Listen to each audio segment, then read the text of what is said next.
New episode of UFC Addicts.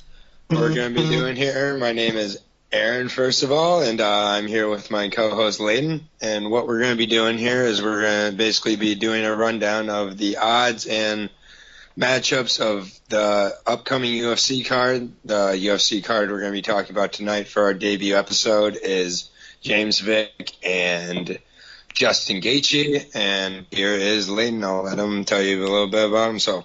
What's up, my homies? That was my good friend, my American friend Brooks. I'm English, so this is going to be an interesting podcast, every single event, and yeah, let's just jump straight in. All right, sounds good. Yeah, we're giving you the global look at this global sport that is MMA through the UFC. Right, we got Luke Sanders, Ronnie Yaya.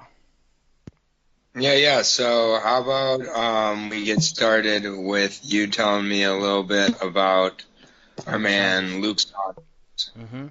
So he's 2-2 in the UFC. He's got losses to Iuri Alcantara, which is a respectable loss, to be fair. And he's got a loss to Soccer Mum, where he got hurt real bad in that fight. His last fight, he didn't look too bad. He looked okay. Not the greatest, but to win this fight, to beat Ronnie Yaya, he's going to have to keep his distance, obviously. Doesn't want to get taken down. He's got to be the far better technical fighter, of course. He's going to have to be in and out to be able to get off on Ronnie Yaya, stop the takedown. It's literally a question of, can he stop the takedown? Can he stop that jiu-jitsu? Can he have the fight he wants to have? Probably not. Yeah.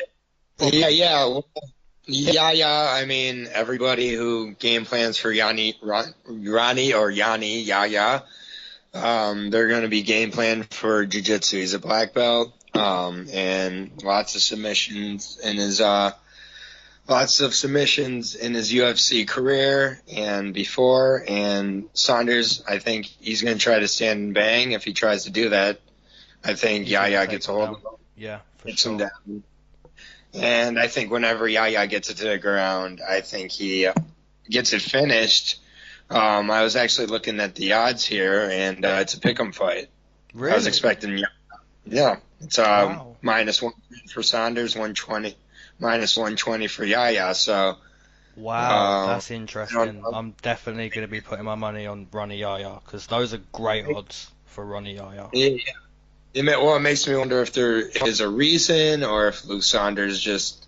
I'm not really sure. Saunders, I believe, in his last fight got KO'd, correct? By Soccer Mom. I think he had one fight after that. Not 100%. I think he did. Well, let me pull it up right now.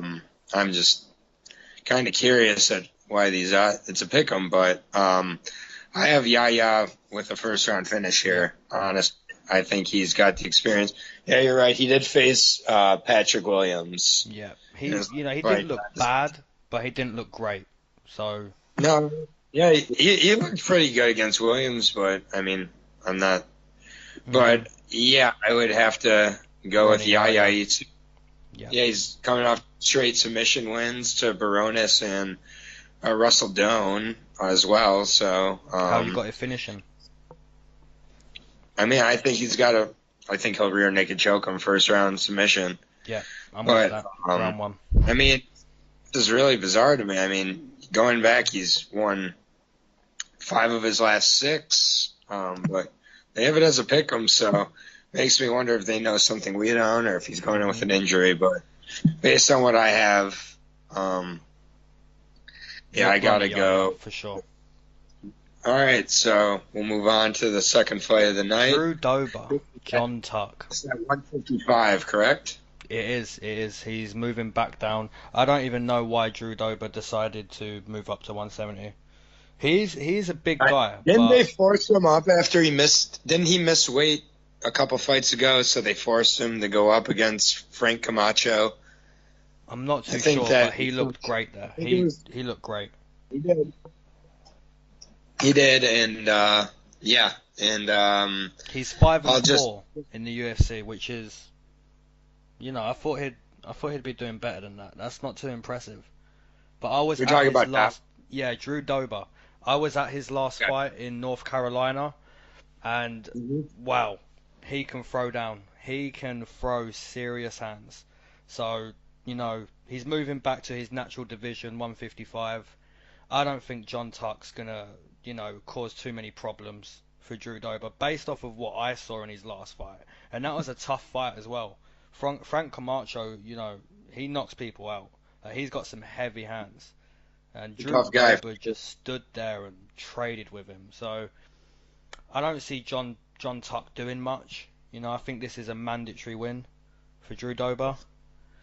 Yeah, I mean, John Tuck's coming off a win to the might as well be retired if he's not going to fight in 1FC and be able to juice Takanori Gome.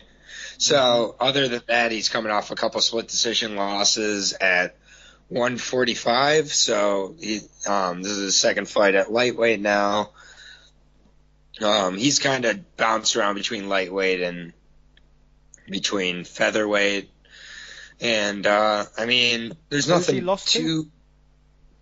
He lost to Emmett and Josh Emmett by split decision and Damian Brown by split decision, the Aussie. And then he came back and beat Takanori Gome, first round rear naked choke. He cracked him and then subbed him. He's about as average as you get for a UFC fighter. I mean, he's always been in good condition, so I think that's his hope to win this fight is that. Yeah, he's going to be the quicker fighter in this one. So. And they'll be probably in better condition. So he's got to hope for kind of a bad weight cut by Dauber. Otherwise, I just can't see Dauber losing this fight. I think Dauber's got the better stand up. He's a bigger guy. I mean, if Dauber just does what he done in North Carolina that night, I mean, I think he probably gets the finish. If not, a unanimous decision. I just don't see John Tuck doing much. Yeah, John Tuck is plus 160 underdog, so coming back, Dauber's the minus 200 favorite. So, yeah, that sounds about right. I would consider putting money on those odds. So how have you got him finishing?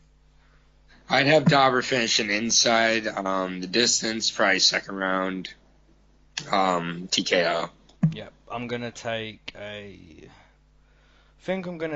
like a round 3 TKO or a unanimous decision.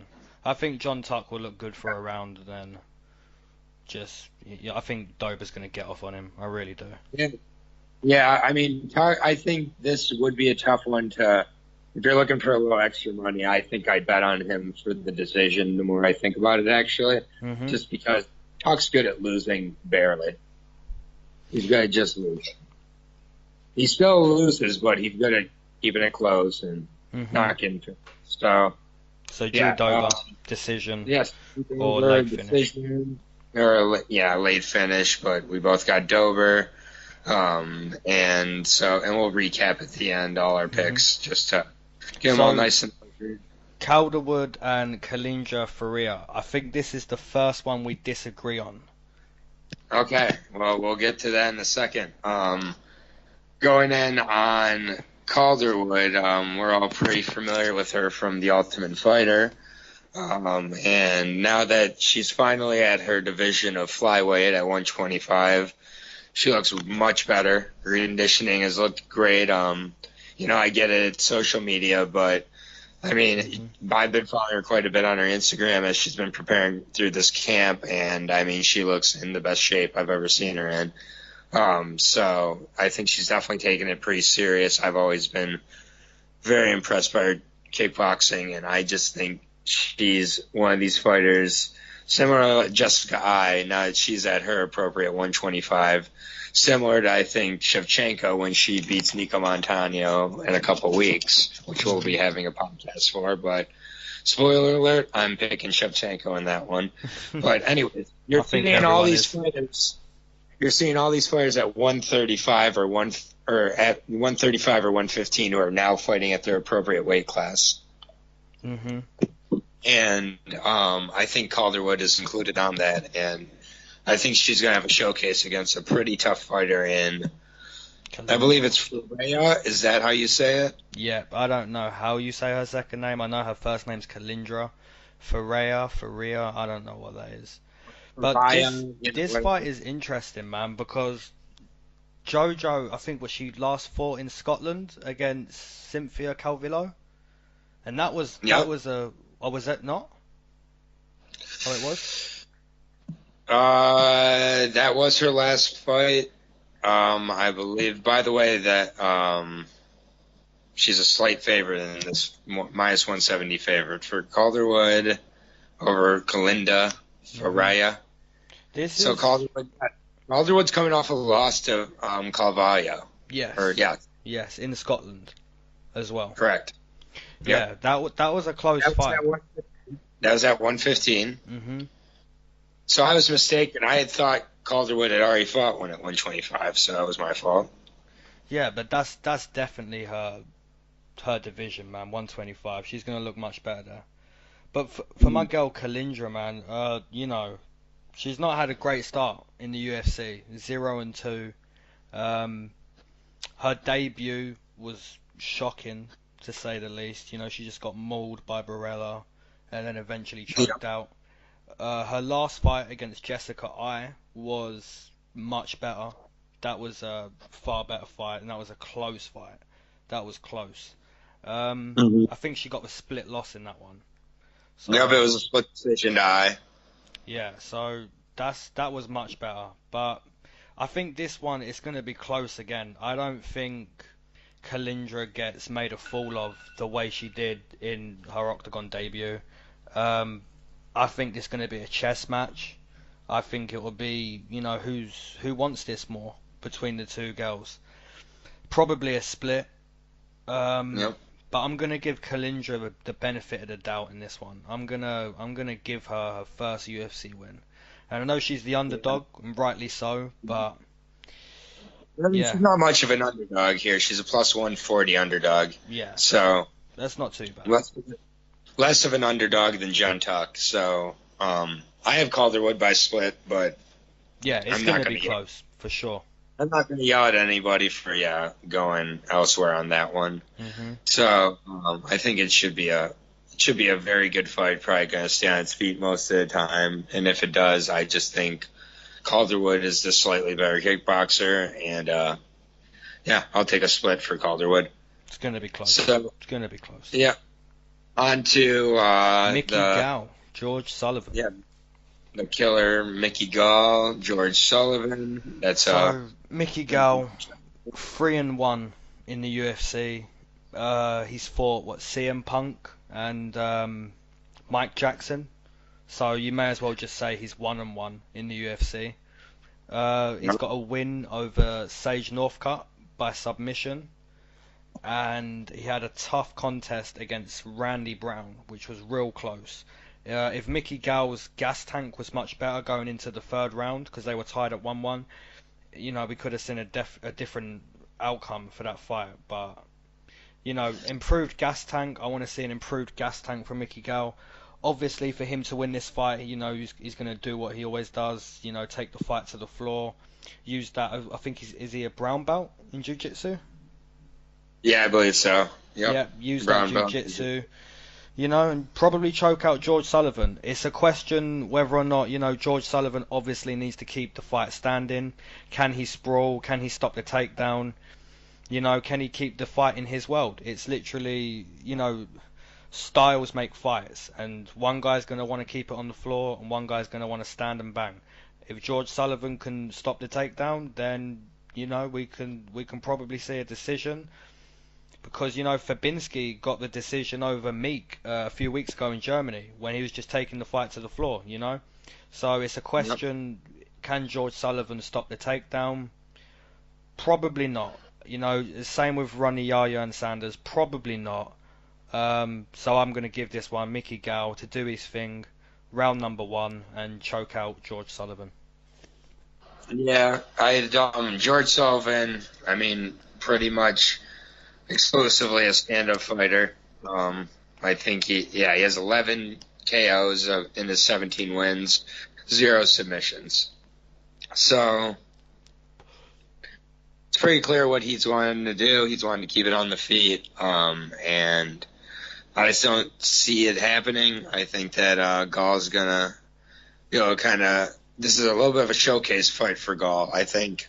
The only way Gall loses is if he comes into a fight completely taking the win for granted, which I think, considering he's coming off that loss to Randy Brown. Lost to Randy Brown, exactly. Who Randy Brown's not bad, but I mean, I think that you're not exactly coming into your next fight not focusing if you lost to Randy Brown. So I think he's going to be focused. I think that he will take out Sullivan. I'm not sure about first round, but I think a second, third round submission is likely for Gall. I bet for him to finish within the 3 rounds. He's a minus 335 favorite. This is all according to Bovada. Sorry, I'm using. So, minus 335 favorite, making Sullivan the plus 255 underdog. I don't know if I'm betting on Mickey Gall at minus 335, because I don't know if I've that much faith in Mickey Gall, but he's that much of a favorite for a reason. I think Sullivan's finishing out his UFC career. He's 37, 38 years old. So he's not going to get any better than he has been, and he's shown in his last few he's struggled. So, yeah, I think that we both kind of agree here, Mickey Gall. And let's move on to a much closer fight. Marcus Perez and Andrew Sanchez. This is a close fight. Both guys need to win, for sure. Yeah. Marcus Perez, honestly, I'll be honest, as much as I know against him is that he did well against Eric Anders to avoid getting knocked out. Yeah. That's about all I know about him. I think based more off of Sanchez's last few struggles, I think Perez is going to look to take this deep, make him go as far into 15 minutes as he can and get him tired. I'm actually going to take Perez with a late submission. I just don't think Sanchez is going to be confident, and I really question his gas tank. And Perez has 4 subs in his last 10 wins, so he's got some sub skills in there. And I'll take Perez with a late sub. Yep. Andrew Sanchez mainly fought in the Ultimate Fighter. His most credible wins there were Eric Spicely, Khalil Roundtree, and Trevor Smith. So he hasn't got wins over cans. Those aren't the best guys. But they're creditable. They're half decent wins. In his last fight, gas tank was just dreadful going into the end of the second. The third round just completely gassed out. He ended up getting knocked out there because of the gas tank. Just couldn't go anymore. He's been knocked out to Anthony Smith. But yeah, this is a pick'em really. If Andrew Sanchez hasn't improved his gas tank, then the same thing's most likely going to happen.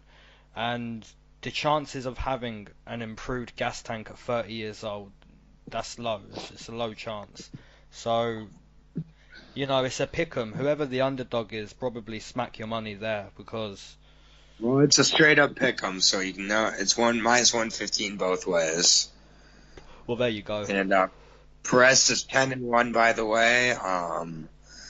He has a couple notable wins. He has a win over Paulo Thiago back in the day for Iuri Alcantara, who we'll be talking about in a little bit here, his older brother Ildemar Alcantara, and Ian Heinisch, who, if you watch Dana White's Contender Series, you'll have recognized just got a UFC contract.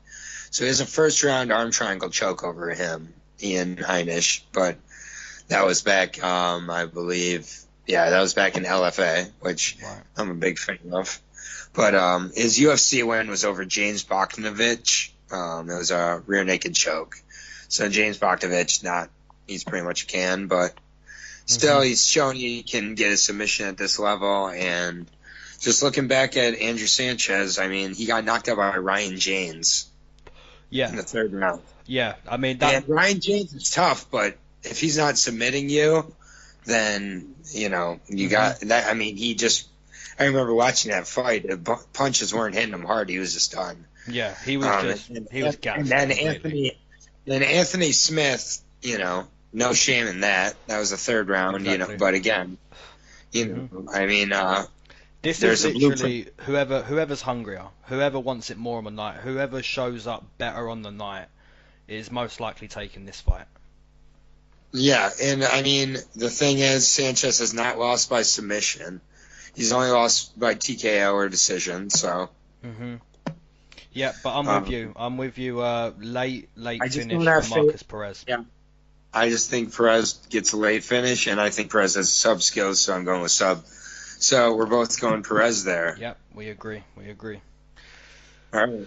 Right, I think we disagree on this one. I think. Yeah, I think so too. Do you want to start off with Sandhagen? Yep. Right. So Cory Sandhagen, 1-0 in the UFC. I was there again in North Carolina. Versus Iuri Alcantara, by the way. Yes, Iuri Alcantara. 1-0 in the UFC. I was there in North Carolina. Who did he fight? Austin Arnett. So yeah, both guys were making their octagon debut that night, and just massively impressed by Cory Sandhagen, to be fair. Some of the nastiest body shots I've ever seen, and in person as well. They were just, I mean, I wasn't ringside that night, but those shots from where I was sitting, they were nasty. They were just pure nasty, man. And I think if Iuri Alcantara can't take this fight to his world, like on the floor, or get it in the grappling, make it a wrestling match, I think as long as he stands for Cory Sandhagen, he's gonna get hurt. He's gonna get hurt at some point, and I think Cory hurts him, whether it be round 1, round 2, or even late. And I think he backs him up and does what he done to Austin Arnett, rips to the body, and gets the late finish. Gets the finish wherever. I don't know where he gets the finish, but if you're Sandhagen, is he more of a kickboxer or is he a wrestler? He's mainly a stand-up guy. He done no wrestling whatsoever in that night in North Carolina. I don't know what he's done before, but based on what I saw that night, he's got some mean stand-up, and that's why he's got such a good guy in his next fight. Iuri Alcantara is a veteran. He's seasoned, and you don't get this type of guy in your second fight unless you've done something very right in your first fight. Really solid. This is going to be a good litmus test for Sandhagen. And I honestly think it's too soon. It could be. I think going from Austin Arnett to Iuri Alcantara, let's see, how many fights does Iuri Alcantara have in the UFC? He's got 44 fights overall. I don't know how many in the UFC. He's got 45 fights, actually. He's got one no contest in there, too. Well, so he's got... Yeah, he's going back fighting in the UFC. I mean, going well back over 5 years, I think. I mean, he's been fighting the UFC, I think, since 2010, I believe. 2010, I believe. So, I mean, he's got 12, 13 fights in the UFC. He's got quite a few wins, coming off a win to Joe Soto.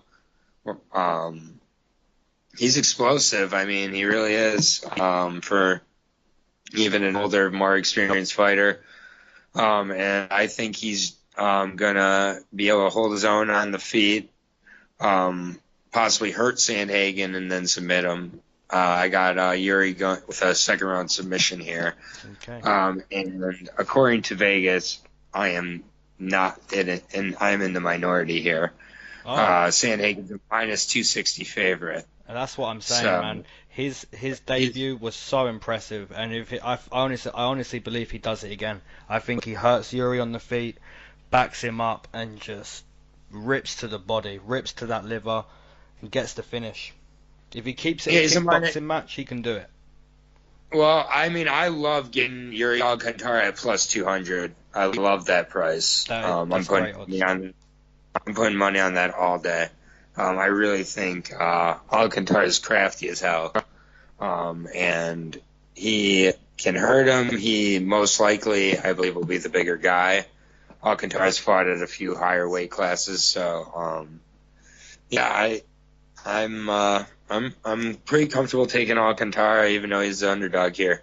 Mhm. So, It's a fun fight. I'm looking forward to that fight, man. yeah, it's a very good fight, and that's at 135, correct?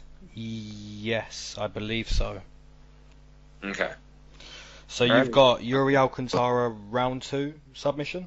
Round two with the submission for Yuri. Okay, I've got the round two Cory Sandhagen TKO. Yep. All right, on to Mr. James Krause, which is his nickname, Krause, versus Warley Alves. James Krause, he was on a few seasons of The Ultimate Fighter, I believe. And he's a veteran. He should be the quicker of the two, and he'll have to have a chance to beat Warley here. I think he's gonna have to keep him on the outside. I was kind of surprised, but Krause has won 6 to 7.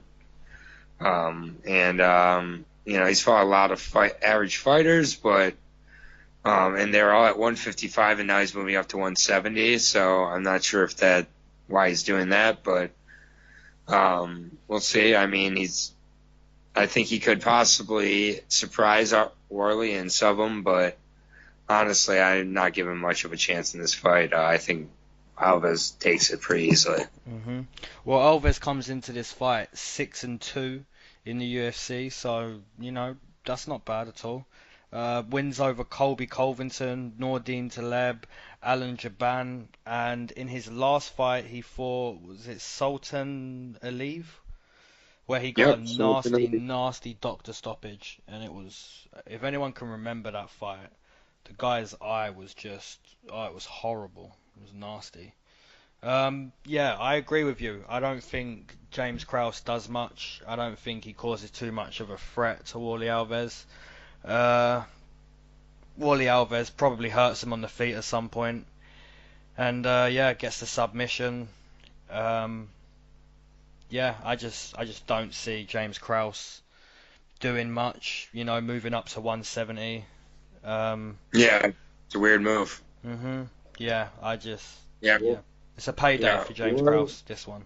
Yeah, Warley, and he's only going to get 50% of his payday. He's not winning this fight, I don't think. No. Warley Alves is a minus 450 favorite. There you go. It's one of the bigger favorites on the card. Krause plus 325. Even at that price, I still wouldn't even consider putting on Krause. I don't understand. It's a confusing fight. It seems like a fight that was, maybe someone got injured a few weeks ago or something, and Krause is a replacement. I'm not sure. But He's either just there way, to get paid. He's not going to do much in this fight. If he did, I'd be amazed. I'd be Rose knocking out JJ amazed. That's how amazed I'd be if he knocked out Wally Alves. Yeah, well, these are about the odds that Rose and JJ were at, I'd say. So Don't jinx it. Don't jinx it. that's fitting. But yeah, we'll go on to the next one here, and you can lead it off here. Eric Anders and Tim Williams. So we've got Eric Anders. Is he what is he? 1-1 in the UFC? 2-1? Yep. Yeah, There, 2-1 UFC. 2-1. Yeah, his loss come into Leyton Machida, where he was surprisingly he was the favourite that night, which is,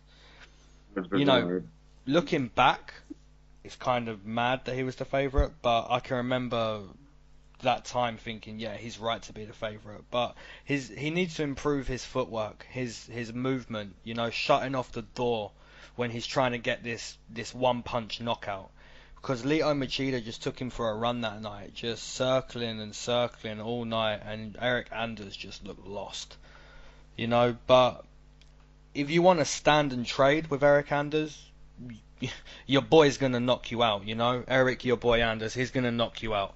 And Tim Williams is probably going to try and stand and trade. So this is probably over round 1. Someone's getting caught. Tim Williams is most likely getting caught. It's just going to be, a mandatory knockout for Eric Anders. Most likely. Yeah. Yeah, Eric Anders, he's a former NCAA college football player here at Alabama, which here in football here in the States, by the way. So American football. So he does kind of over rely on his athleticism. And I think that got him in trouble against Machida. I think if he does that against Williams, it won't get him in trouble, and he'll end up getting the finish pretty early. Eric Anders is just a slight favorite here at minus 1,000. So, yeah, the odds makers are giving Williams a good shot here with the comeback at plus 600. So I think I'd have fun and put a little bit of money on Williams. I don't think Anders is that good. No. Well, and those odds are absurd. So I wouldn't bet on Anders here. I'd pick him, but I wouldn't bet on him. And Williams, you could always end up submitting him or grind him into a decision, just kind of lay on him Fabinsky style, or a whole bunch of other fighters. So, but I'd pick Anders. That night. I was very happy. Yeah, I wish I would have. For some reason, I didn't. But, Williams, I think he's got a grinder's chance. So it's like there's the puncher's chance, and then there's the grinder's chance, and most likely, right, exactly. But most likely, I think Anders probably catches him early and finishes him. It seems like the UFC wants to showcase Anders, get him back into the mix at 185. Yeah. So seems like this is a good opportunity to do so. Yeah. So how you got it finishing? Round 1? Yeah, round 1 KO. Yep, I'm with that. And the next fight, I'll lead it off here. It's excuse me, but I don't know how to say his last name. Deiveson Figueiredo. Yeah, Figueroa. We're just gonna roll with that. Yeah, Deiveson Figueroa. It sounds much better when you screw it up than when I do. Versus John Moraga. Very good fight at 125 here. I am a big fan of John Moraga. I really like him. He's been looking pretty good lately after having that little spurt of 3 tough decision losses. He's got good hands. He's got good wrestling. He's fought pretty much everybody at 125 and beat most of them too. He looked really good against Wilson Hayes in his last performance. And I think he's fighting an undefeated guy here in Deiveson, but he hasn't fought the level of guys that Moraga's fought. And I like Moraga to get the decision victory over Deiveson here. Mm-hmm.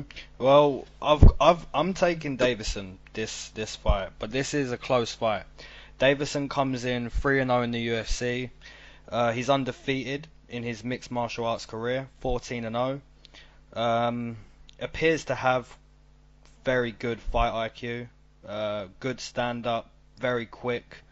Wrestling, he's used a bit of that wrestling already. He looks good all round. All round, he looks very good. This is obviously his biggest challenge in his mixed martial arts career, and it's a bad time to catch John Moraga as well, because he's looked motivated recently, man. He's looked real good. So that win over Wilson Hayes, he's looked good. He's looked very good. So this is going to be a great fight. For me, it's a pick'em. Another one. Probably a close decision. Probably a split. But I like Deiveson. I like John. It's a hard pick for me, but I'm gonna take Deiveson. He's looked good, man. He's undefeated. So yeah, decision. Probably a close one. New possible contender at 125 if Deiveson pulls it off here. Otherwise, we've got a kind of familiar guy in Moraga making his climb up the ranks. So Moraga's the slight underdog at plus 120, while Deiveson is the slight favorite at minus 150. Nearly a pick'em though. Definitely a very good matchup. And I'm looking forward to that. That's very that's one of the better fights on the card for sure. Yeah, this is why you watch the whole card, in my opinion. Right. I think. You got to start your night off on the Fight Pass prelims. You got to. Yeah, I just think the first fight of the night is just as likely to be the best fight as the last fight Oh of the man, night.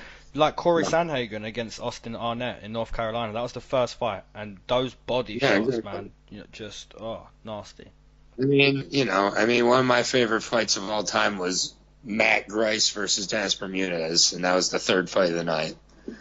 I mean, it's just you don't know when you're going to see the best fight ever. So, anyways, that fight both has stakes, and I think matchup wise is very interesting. So, whoever wins that fight becomes a pretty big factor at the newly interesting 125 division. Yep, that's a great one, man. Yeah, that's a good one, and that ends the prelims there. I believe we go on to the Fox main card from there. Yep, we do. Is this on Fox or FS1? I don't know because I'm English, so that doesn't mean anything to me. But it's probably FS1. Fox. Oh, it's Fox. Yeah. Okay, it is Fox. Yeah, so it's finish up the Fox deal here. So Jake the Ellenberger. first fight. Yeah, and I know we disagree Barbarina. on this one. We do disagree on this as well, and you're crazy. You're crazy. Yeah, we'll see. Some people probably have a good idea who I'm picking from there. But anyways, a little bit about Jake Ellenberger before we get into the specifics here. He's been a little bit chinny at points in his career. He's been knocked out by some good fighters, like Wonder Boy and others. He's a good wrestler, doesn't use it much, and he's not a big fan of getting hit. His best days are behind him, but doesn't mean he can't perform here. And he's, against the guy that beat Sage Northcutt.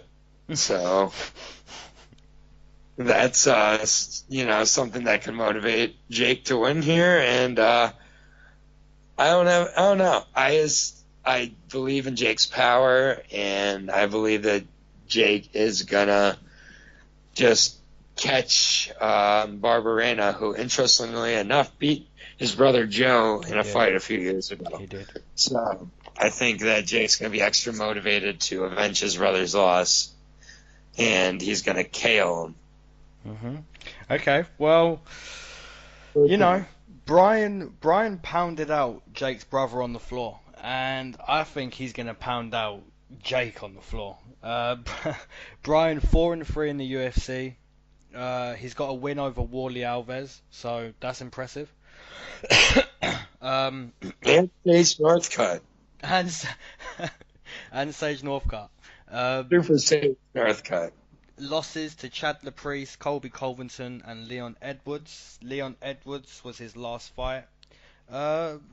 Going off of his last fight, he didn't look bad at all against Leon Edwards. He seemed motivated, I just really think he gets the ground and pound finish in this one. I think he's more motivated than Jake Ellenberger. I think, Jake's far more gone than Bryan Barbarina.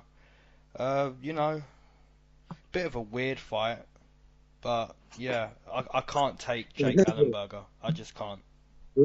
This is a weird fight, and that's why I don't know. I just, it's a tough Jake fight to call. It's weird. He's a plus 350 underdog. Looking at Jake Ellenberger, he's lost 5 of his last 6. Shocking. He does have a TKO over Matt Brown, and but I mean, you look back and he's lost 1, 2, 3, 4, 5, 6, 7, 8 of his last 10. Wow. So his only wins in that time are to Josh Koscheck and to Matt Brown. Otherwise, he has losses too. But listen to the guys he's lost to: Rory McDonald, Ravi Lawler, Kelvin Gastelum, Stephen Wonderboy Thompson, Tarek Safadine, Jorge Masvidal, Mike Perry, and Ben Saunders. I think at this point he's just fought such ridiculous competition that he's just done. Mm-hmm. So, in his last fight against Ben Saunders, man, I took Ben Saunders that night, obviously, but I didn't expect Jake to get run over that bad, I just think he's so done. I just can't take him. Yeah, and just looking back through that litany of punishment he's been through, I'm going to actually have to switch my pick here, not to look like a coward, but I'm going to have to switch to Barbarina by TKO here. I think he is going to pound him out. Wow. Yes, you're a wise man for doing that because Yeah. Jake I is mean, coming on. so that's one of my problems is sometimes I pick with my heart. Mhm. Ellenberger's a plus 350 underdog, and Barbarina's a minus 500. Nowhere in this world I'm betting on Barbarina, but if I had to pick, I'd pick Barbarina. Yeah. Yeah. TKO. It's basically a bet against Jake, literally. Yeah, yeah. And so on to the next fight, Angela Hill versus Courtney Casey Sanchez. Okay, so we've got Courtney Casey, 3-5 in the UFC, and bit strange. She's lost all 5 to decisions. Her last 2 fights have been decision losses that were split. So, you could call this fighter an unlucky fighter, really. Um, I'm gonna back her here. I'm gonna back Courtney Casey to stop the rot, to stop this decision split loss rot. I think she stops it. It's gonna be close. Both girls fairly well rounded. Angela Hill obviously still working on her ground game and grappling and wrestling. Stand up's pretty decent. It's a close fight, but I'm gonna back Courtney Casey to stop the rot and just grind this one out. Use that wrestling and just point score. Because I don't want to see her get another loss via decision or another split loss. Time to stop the rot for Courtney Casey, and I'm gonna back her here. Yeah. Yeah, Angela Hill, she's definitely very athletic, and very explosive. Her stand-up's outstanding. She could be I don't know if she was or is a professional kickboxer, but her stand-up's that good. It's sharp. And Casey is hittable. So I think it's all about if Casey's game plan is to stand up at all. If it's to stay standing, I think that's all Angela Hill. I think if Casey tries to mix it up and get the takedown going, that makes it more difficult. But I think Hill could get a TKO or a predominant decision if she can keep it on the feet. This is at 115, correct? Yes. So, winner of this fight is cracks the top 10 or is on their way into cracking the top 10. So both fighters should be pretty motivated. Should be a close fight. I think that Hill is just the better fighter on the feet, and I don't see Casey turning into a wrestling match. So I believe, looking at the odds, I believe Hill is the slight favorite at minus 140. So, it's basically a pick 'em, like a lot of this card has, but Hill's the slight favorite, and I do see her as a slightly better fighter. So makes sense. Yeah, I'll go with Hill for a decision here. Okay, I've got Courtney Casey decision. You've got Hill decision. Okay, nice. All right, and we're on to the co-main event of the evening. Now, this is not exactly a banner co-main event on paper, but I think that matchup-wise, it's going to be a hell of a fight. We've got Michael Johnson versus Andre Touchy-Fili. And a little bit about Michael Johnson. He's a hard hitter. Definitely at 145. He was looking outstanding against Darren the Damage Elkins until Darren Elkins to him and did the Homer Simpson defense, and gassed him out and choked him out. Nothing new with that with Michael Johnson. We've seen him quit plenty of times. But fortunate for him in this matchup, he's not exactly fighting a grinder in Andre Touchy-Fili. He's fighting a explosive guy on the feet and a guy who's going to look to make an entertaining fight, and they're going to look to win fight of the night. not the most technical fight of the night, for sure.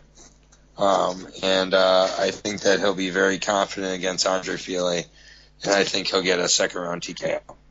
Okay. Andre Fili, 6-4 in the UFC. He's a bit of a yo-yo guy, you know. He wins one, loses one, wins one, loses one.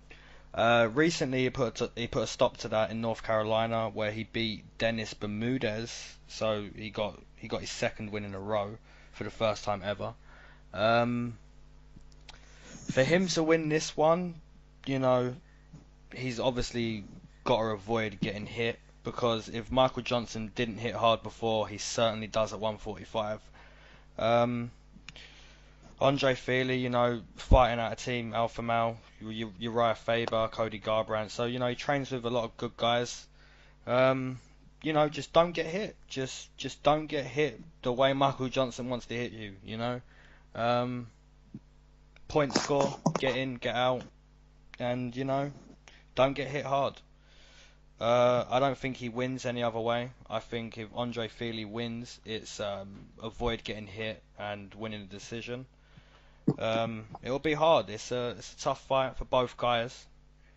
So yeah, but I'm gonna take Andre Touchy Fili to get the decision here. Interesting, yeah. Michael Johnson's slight favorite at minus 150. Fili plus 120. So Close. yeah, I do think matchup wise, Johnson's going to be the bigger guy and be able to control where the fight takes place within the octagon, and just land the more impressive shots. So yeah, I'll take close split decision win for Johnson. It's going to be a great fight, man. Yeah, and speaking of great fights, we're on to the main event of the evening. Mr. Gaethje. Yep, versus James Vick. You can go ahead and take it away first here. Justin Gaethje. The human punching bag. But so impressive at the same time. 1-2 in the UFC. I'm sure all of you guys have seen his 3 fights. You know, got hurt really bad against Michael Johnson. Somehow managed to grind out Michael Johnson, make him tired, and finish him off with a big knee. Tried to do the same thing against Dustin Poirier and Eddie Alvarez. Didn't work. You know, worked for a bit. You know, low leg kicks. He's got really, really hard low leg kicks. But even that, you know, if he does that to James Vick and starts with those low leg kicks from round 1 onwards, you know, it doesn't guarantee the finish, because we see how bad Dustin Poirier got hurt with those low leg kicks, and yet Dustin still found that shot. Yeah, for Justin Gaethje to win, you know, he's going to be the same Justin Gaethje we've always seen. He's going to be that guy that walks forward, you know, with the hands above, you know, with the guard. I don't think we're going to see a different Justin Gaethje. I don't think we're going to see this technical guy. You know, maybe he'll implement some wrestling, but probably not, because he said recently he doesn't wrestle because he just gets tired in his fights. So, you know, I think he's more of an entertainer, and he's even said that himself, that he puts on the most entertaining fights. You know, he just wants to knock out. And I think we're going to get the same guy. You know, we're going to get the guy that walks forward, chops down the low leg, and just tries to take your head off. So, you know, he probably wins the first 2 rounds, wins the 3rd round, but we've seen it. We've seen it time and time before. You know, it's that all fight, and one guy goes down. And if you get tired like Michael Johnson did, then he's probably going to knock you out. Or if you can start ripping to the body in round 2 and 3 against Justin like Eddie did, you know, then Justin will probably get knocked out, you know. But at this point, I can't take Justin Gaethje. James Vick, obviously a monster in frame at lightweight. I don't know how he makes that. Yeah, I just think James Vick keeps him on the end of his jab, and probably late finish, probably later than his last 2 fights. I'm going to take a round 5 for James Vick to get the finish. Yeah, this is James Vick's first fight in 5 rounds. So that will be a factor that we don't know about until we see. But I think for James Vick, it's all about staying moving, avoiding those leg kicks. If he can do that and keep Justin on that edge of his jab, keep him on the outside, I think James Vick gets a 3rd or 4th round TKO.